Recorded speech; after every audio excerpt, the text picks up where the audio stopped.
secrets are out. Felix Trinidad and Gerald McClellan were once known only by the savviest of boxing insiders. But on May 20th, in front of a worldwide audience, the 25-year-old McClellan took on WBC middleweight champion Julian Jackson in one of the most exciting fights of the year. A left hook by Gerald McClellan. Down goes Jackson. It's all over. It's over. Bill's Wayne has stopped the fight. Just 4 weeks later, 20-year-old Felix Trinidad introduced himself to the boxing world when he took on two-time world champion Maurice Blocker for the IBF welterweight title.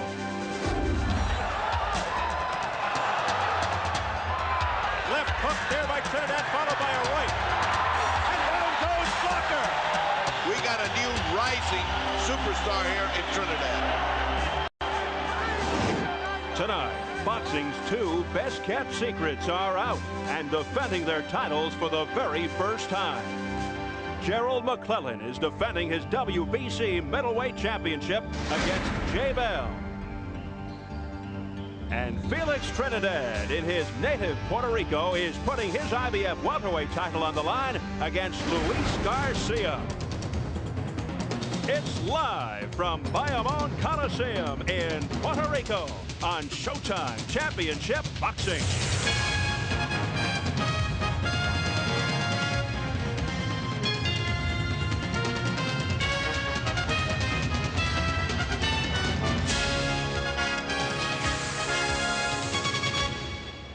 And we welcome you to one of the fastest growing cities on this island paradise, Bayamon, Puerto Rico, just about 10 miles west of one of the great vacation spots, San Juan, where the sun shines just about every day and the average temperature is 78 degrees.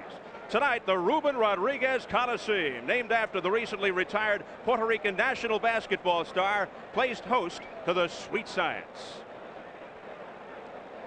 Hello again, everybody. I'm Steve Albert, and welcome to another edition of Showtime Championship Boxing. Before we get to tonight's action in the ring, outside the ring, the latest development in the Mike Tyson saga took place today. The Appellate Court of Indiana turned down Tyson's appeal for a new trial by a vote of 2-1.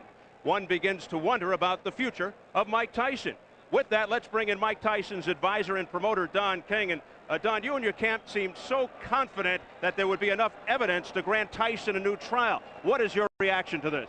Well, I'm even more confident now, Steve, that he will get a new trial because the dissenting judge, Judge Sullivan, took Indiana out of the dark ages of injustice of the good old boy network into the bright redeeming light of justice and fair play. Judge Sullivan said that the requisite fairness that's essential to our system of criminal justice, Tyson didn't get. He did not have a fair trial. He did not have a level playing field, and the prosecution was allowed to select a judge. John Quincy Adams said many years ago that every American is entitled to a designated court, but not a selected judge. It gives the air of impropriety and impartiality and unfairness, and that's what happened in Indiana when the prosecutor selected a judge who ruled from the beginning to the end anti-Tyson, and her discretionary powers, as demonstrated in the dissent of Justice Sullivan today, that is in legal terms and jargon, makes it imperative that he get a new trial. But Don, that was the one consenting judge. How do you respond to that? Well, the judge he stated fact and evidence, and he demonstrated with them through the history of the law of the difference of cumulative evidence and corroborative evidence. And so everybody should read Judge Sullivan's opinion, because in his opinion, he gives fact and substance to every item that we argued. He didn't have fair play. He wasn't playing on a level playing field, that he got a judge that was selected by the prosecutor, and neither the prosecutor nor the defense should bring their own judge to the table because it gives an air of unfairness to the case. Did you speak to Mike Tyson today following the decision? Yes, I spoke to Mike through John and Rory. They all got him on the phone, and he's holding up his spirit. He believes in America. I believe in America, and I told him that this is just a minor setback, because what Judge Sullivan has done, he's broken that trend of justice and fair play, bringing it out into the light rather than custom and tradition of this is the good old boy network, and that's what they were doing, covering for Judge Gifford, who has gotten many errors in her rulings in a discretionary power. How did Mike take it? What was his reaction when you spoke to him today following the decision?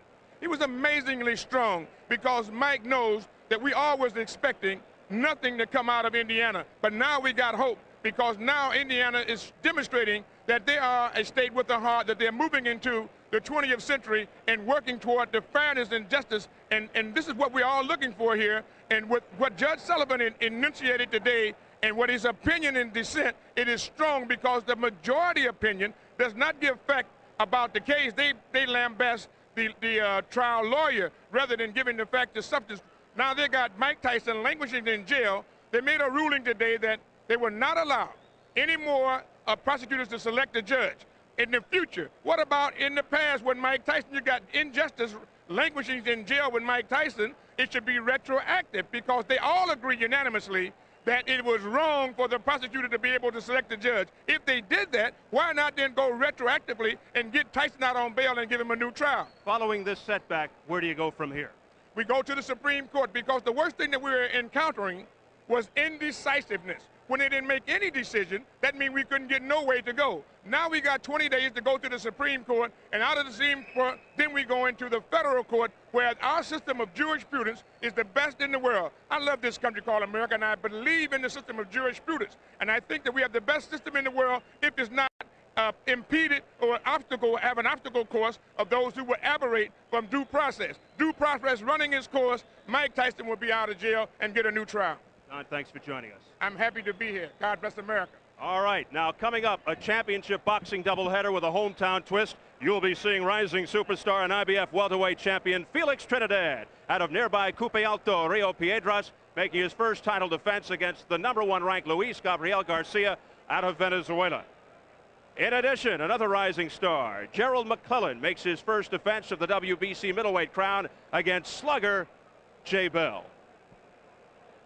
To the business at hand. Yes, Felix Trinidad and Gerald McClellan were the best kept secrets in boxing, that is, up until recently. In the case of hometown hero Felix Trinidad, he has KO'd his way to the title with 17 of his 20 victories by knockout. Back on June 19th, he captured the IBF welterweight championship in his first world title bout. A stunning second-round knockout of former two-time world champion Maurice Blocker. Trinidad came out of nowhere with a display of explosive force, and it didn't take long before he sent Blocker sprawling to the canvas face down. Meanwhile, Gerald McClellan is also known for his knockout power, with 26 of his 28 victories via the knockout route. McClellan won the WBO middleweight title with a dramatic first-round knockout of John the Beast Mugabe in 1991. And back on May 8th of this year, he put an end to Julian Jackson's reign as WBC middleweight king with an inspiring fifth-round TKO. But prior to the fight with Jackson, McClellan had toiled for the most part in anonymity. A man who aspires to become a middleweight in the not-too-distant future, 20-year-old Felix Trinidad finds himself in some pretty good company when it comes to the welterweight champions. The WBC title holder is considered by many as pound for pound the best fighter in the world, and of course Pernell Sweet Pea Whitaker, while Crisanto España currently rules the WBA. And just where does this place Felix Trinidad in relation to the other welterweight champions? Let me bring in my partner, the fight doctor, Ferdy Pacheco. And Ferdy, where does he compare? Well, Whitaker and the other champion are in a room by themselves right now. As far as Trinidad is concerned, he's on the outside looking into this room. To get there, he's got to get through Garcia. That's not an easy task tonight, and what he has to do is administer the kind of beating that he did to Blocker. That's not going to be easy with a guy like Garcia. All right, I mentioned Trinidad's explosive force earlier. What are the attributes about him that impress you the most? Maturity in the ring, that he takes his time, that he aims properly, that he doesn't get excited when he's got a guy in trouble, but goes right after him. If he can keep that kind of maturity going tonight, then he may get the same effect as he got with Blocker. But don't forget, this is a man that's been 24 championship rounds, Garcia, so it's not going to be as easy as Blocker. All right, Ferdy, let's go up in weight right now and have you look at the champions in the middleweight division. You see Gerald McClellan sitting atop the World Boxing Council, while Reggie Johnson rules the WBA, and Roy Jones Jr. is the man to beat as far as the IBF is concerned. Which brings us to my other sidekick, WBA cruiserweight champion Bobby Chesson. Bobby, how does Gerald McClellan measure up in that group? Well, Gerald's a big, strong middleweight with a lot of power, as was evidenced in his destruction of Julian Jackson. This power, coupled with his other attributes, may put him very well atop that division right now. Well, I talked about McClellan's knockout power before. Give us your slant on his overall skills. Well, in the Jackson fight, we saw his tremendous power with both hands, but he was also hurt early. He was knocked down. He got up. He showed resilience. He showed the ability to come from behind. He boxed when he had to box. He showed patience. And with all this put together, he can be one dangerous package at all times. All right, Bobby, look forward to your comments along with Ferdy. Tonight, we come to you live from the Ruben Rodriguez Coliseum in Bayamon, Puerto Rico. And coming up next, you will see the WBC Middleweight Championship.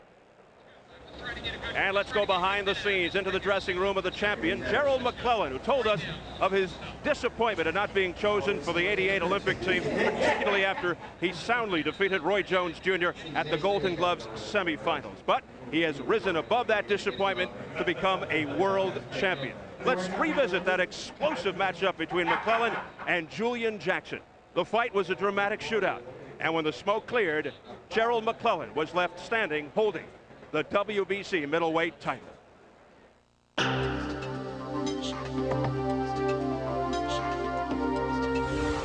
On May 20th, a shy slugger from Detroit's fabled Kronk Gym faced one of the most imposing pound-for-pound punchers in boxing today.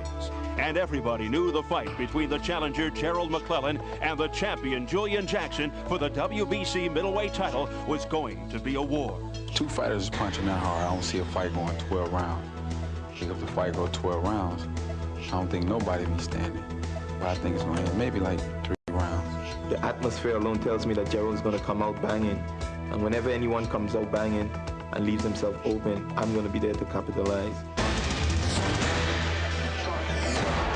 There it is, a big right hand. McClellan was waiting with the jab and timing on the way in.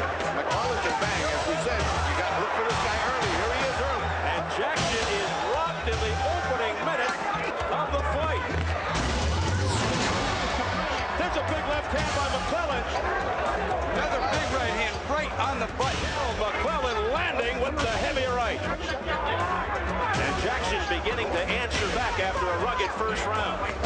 Oh, look out. What a right hand by Julian Jackson.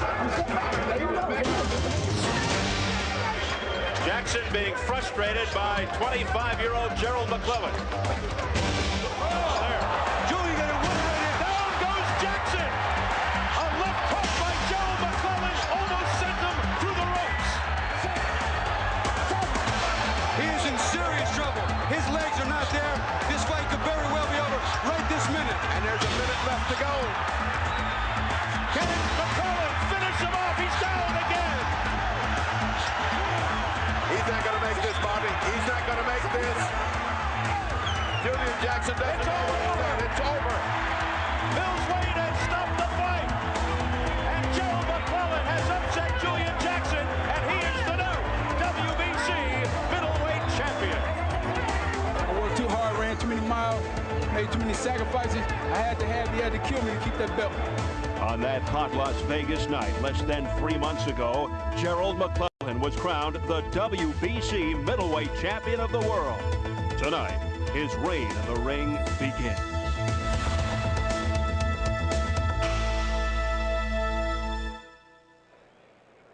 Yes, tonight, the first title defense for 25-year-old Gerald McClellan, who seemingly has all the advantages here against Jay Bell. The age factor, the experience factor, and the fact that he is more active. How do you size it all up, Ferdy? Well, I think it's a difference of levels.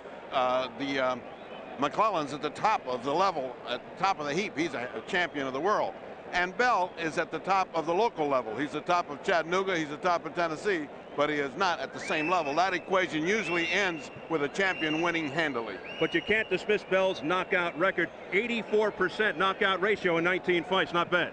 And that's what makes this fight interesting, because he's got a puncher's chance. Anytime you get in there with a guy can punch like this, who's 34 years old and nothing to lose, you got yourself a good possibility of surprise. All right, we've established that both Gerald McClellan and Jay Bell are knockout artists. But, Bobby, what about the strategy of these two fighters?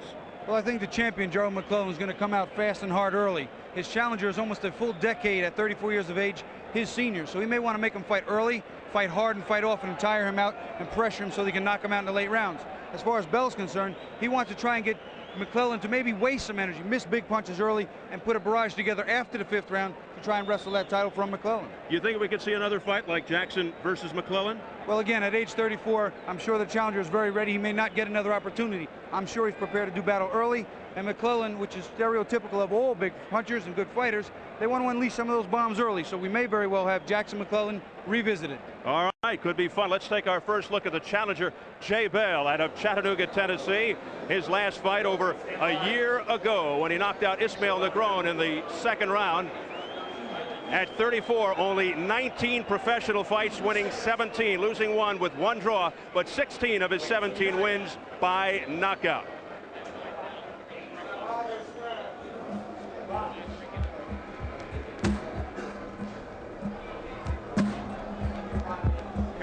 Here we go.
When Jay Bell enters the ring, his intent is not to stay very long. All 16 of his knockouts are under 3 rounds, and only 2 of his 19 fights have lasted past the third.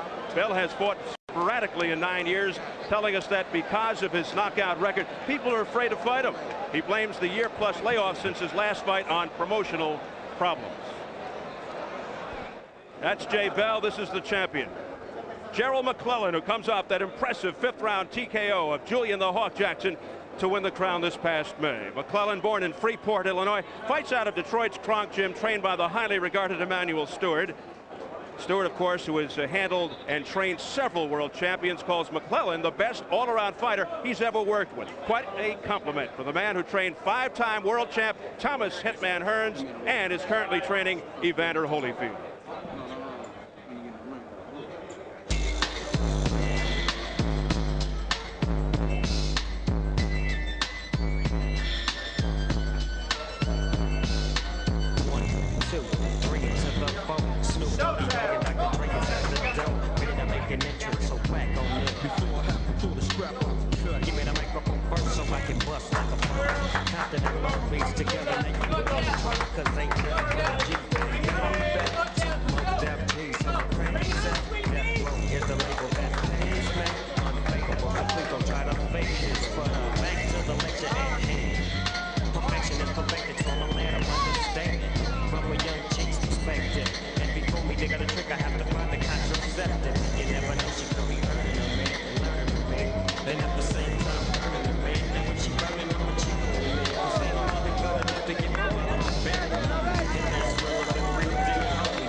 Gerald McClellan, who sports a knockout percentage of 86.7, and just for the record, he's had 17 first-round knockouts, and up until his last fight with Jackson, had 10 straight wins via KO in the first 3 rounds.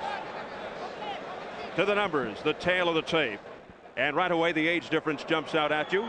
McClellan 9 years younger than Bell, the champion with the 2.5-inch height advantage. McClellan, who told us he struggled a bit with his weight, was 159.5 at last night's weigh-in. Bell at 157.5, and a 5-inch reach advantage for McClellan.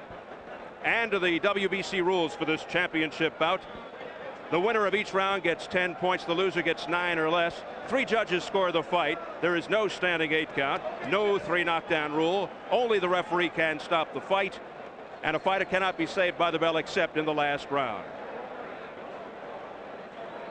So here at the Ruben Rodriguez Coliseum in Bayamon, Puerto Rico, we're closing in on the WBC Middleweight Championship. Let's get the official introductions from our ring announcer, Jimmy Lennon Jr. Ladies and gentlemen, a very good evening to you. Y a todos nuestros amigos puertorriqueños, bienvenidos aficionados al box al Coliseo Rubén Rodríguez en Bayamón, Puerto Rico. Hoy tenemos una gran noche de boxeo que viene a ustedes por Don King Productions y Showtime. Well, fans, we have a big night of action coming your way. The Return to Glory, the Sunshine Showdown 2, brought to you by Don King Productions and Showtime. Bien, amigos, esta es la primera atracción especial de la noche por el título peso medio del Consejo Mundial de Boxeo. This bout is sanctioned by the World Boxing Council, the President Jose Suleiman, the supervisor at ringside Hector Garcia, along with the Puerto Rican Boxing Commission. Presentando a los jueces, introducing the judges at ringside, Ángel Luis Guzmán, Francisco Manzano, and Ladislao Sanchez. And introducing the referee in charge, he'll be giving instructions after the introductions, Tony Perez. All right, fans, here we go with the WBC Middleweight Championship of the World, scheduled for 12 rounds of boxing. Presentando al retador en la esquina azul. Introducing the challenger, fighting out of the blue corner on my right. He is wearing white trunks with red trim. Un peleador de Chattanooga, Tennessee. Pesando 157.5 libras. He weighed in at 157.5 pounds. Con récord de 17 victorias, una derrota y un empate con 16 victorias por knockout.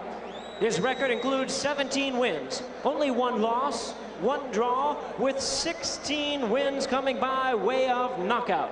Please welcome the challenger, ranked number 8 in the world, presentando al retador número 8 en el mundo, the King of Sting, J. Bell. Y al campeón de la esquina roja, his opponent across the ring on my left, the defending champion, fighting out of the red corner.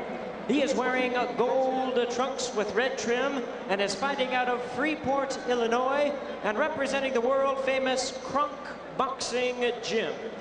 Con un peso de 159.5 libras, he weighed in at 159.5 pounds.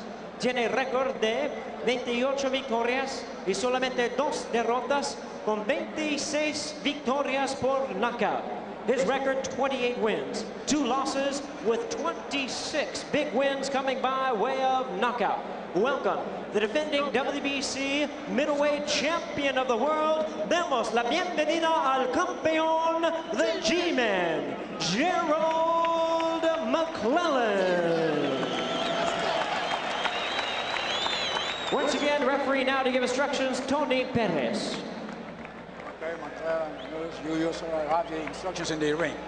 2 things you must remember: obey my commands at all times, and most important, protect yourself at all times. Right? Any questions? Shake hands. Good luck to both of you.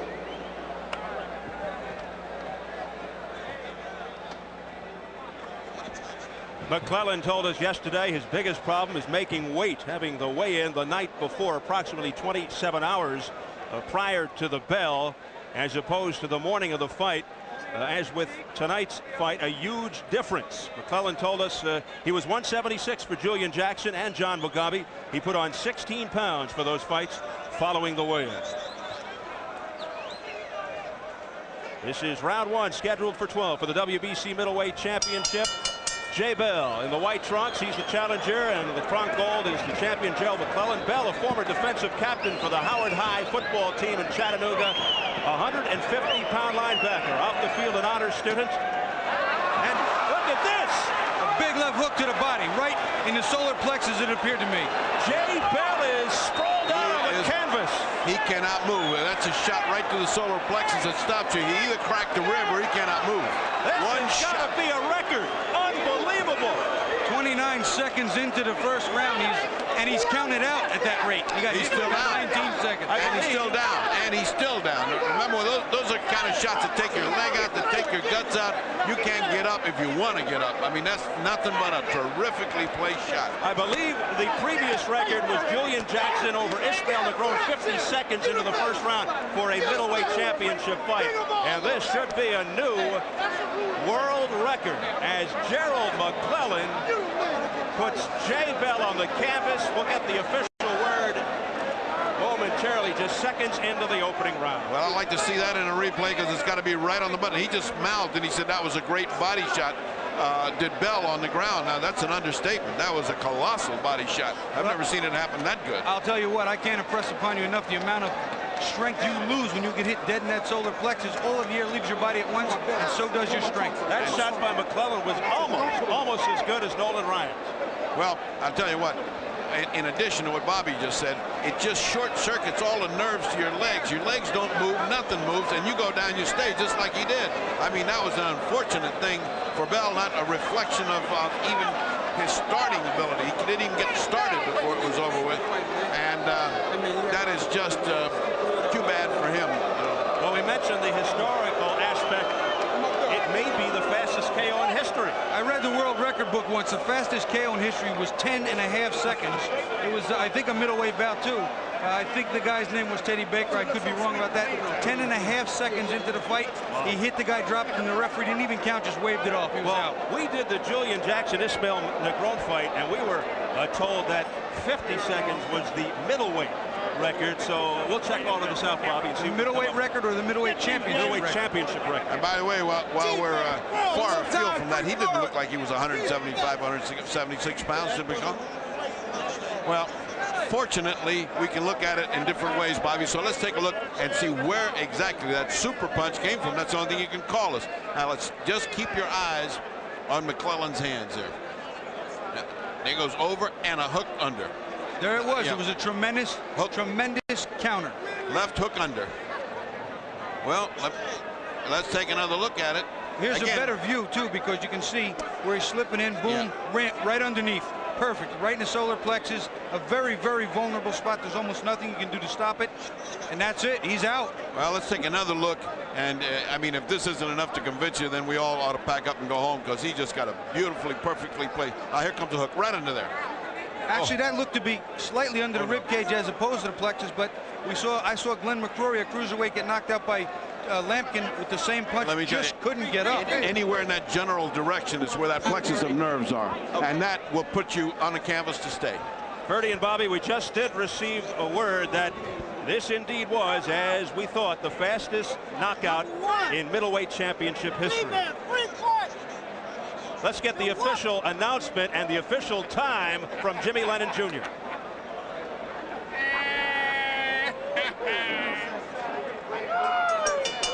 Ladies and gentlemen, we have the time, 30 seconds in round number 1. Damas y caballeros, tenemos el tiempo, 30 segundos en el primer round. El ganador por knockout, the winner by way of knockout and still champion, the G-Man, Gerald McClellan. Did you bring a sweat down? Did you bring a sweat down?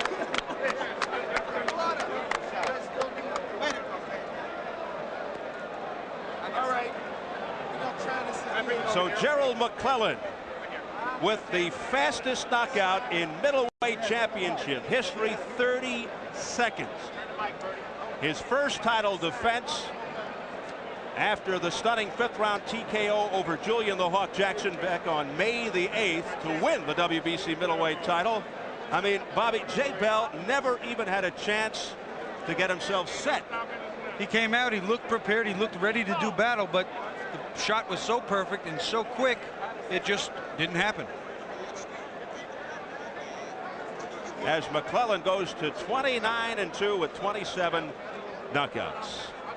Coming up next here at the Ruben Rodriguez Coliseum in Bayamon, Puerto Rico, will be our main event. You didn't think it was going to be coming up this fast, did you? The IBF Welterweight Championship. Now don't let him go away now. Felix Trinidad, at the age of 20, a national hero here in Puerto Rico, will defend his title against South American Luis Gabriel Garcia. Right now, we're set for post-fight reaction, so let's go up into the ring, and the fight doctor, Ferdy Pacheco. Well, you said you were going to take care of fast action, my man, but that is an exaggeration. Well, I came out there early, and I tried to set him up with a jab, and he missed a few times. I landed my favorite shot perfect. I couldn't miss. You know, it took you longer to say that than it did to knock him down. You know, you broke the world record. Do you know that? They just told me from the truck you have broken the world record for quickness of knockout. Well, if I'm a world champion, I have to pull upsets like that. You know, world records, fastest knockdown, fastest knockout. I'm going to do it all, Freddie. Well, you start on the right foot. Anyway, you write any of this stuff for him, Emmanuel, or does that just come out fast? Yesterday, he couldn't even talk. He was so hungry his eyes were going around his head. How about the middleweight? You going to stay here? You going to go up? Well, I'm doing good at middleweight, and I can do better at super middleweight. You know, whatever Emmanuel and Don put together, middleweight, super middleweight, I'll be ready to take on anybody. All right, Emmanuel, you're hiding back there. Emmanuel Stewart, who certainly had his share of great middleweights, Tommy Hearns and the rest. How do you rank this young man? I've always told people that he has the ability to be the best fighter that I have ever had. But that's saying a lot when you look at how great Tommy Hearns is. He has so much talent. And you know, I've told people his best punch is his body punch. But it's going to be hard for him to have too many long fights because he's not just a hard puncher, he's an accurate puncher. Yeah, that makes a difference. That it did. And without tipping your hand, you are going to have something to say about the middleweights in New York sometime this week. I certainly am. It's going to be a series of them, and we're going to have a big announcement coming up on Thursday in regards to the middleweight, super middleweights. And so Gerald will be right there in the band, you know, leading the band. So we're right there. It's going to be great and exciting for Showtime Boxing, because Showtime is #1 now, and I'm very happy about that. And I want to thank Tony Cox for helping me to make it possible. All right, and now we go to the crestfallen loser, who apparently you just got paralyzed. Your legs just went out from under you. Yeah, I got to give Gerald a lot of credit. You know, I trained hard for the fight, but he caught me on the button with a darn good body shot, and all the wind just left my body, and wasn't nothing I can do about it. And like you said, just pretty much paralyzed me, and it hurt real bad. Well, when you're down like that, you say the wind is out. You feel your legs are dead out from under. You can't move them. Yeah, I couldn't do nothing. I couldn't even get up. I couldn't roll over. I couldn't do. I just had to stand at one spot, and it just hurt real bad. He caught me right on the button in the solar plex, and no matter how many sit-ups you do or whatever you do, no matter how much training you do, when a guy catches it right on the button just like that, there's nothing you can do. Well, that's about as good a definition of a hard body shot as I've ever heard from the victim. And so we go back to Steve, who's taken his share of body shots. Thank you very much, Ferdy. Fortunately from you and not from Bobby Ches, but you saw that unbelievable body shot by Gerald McClellan administered to the solar plexus of Jay Bell. Not only will you see it again, take a listen to how it sounded.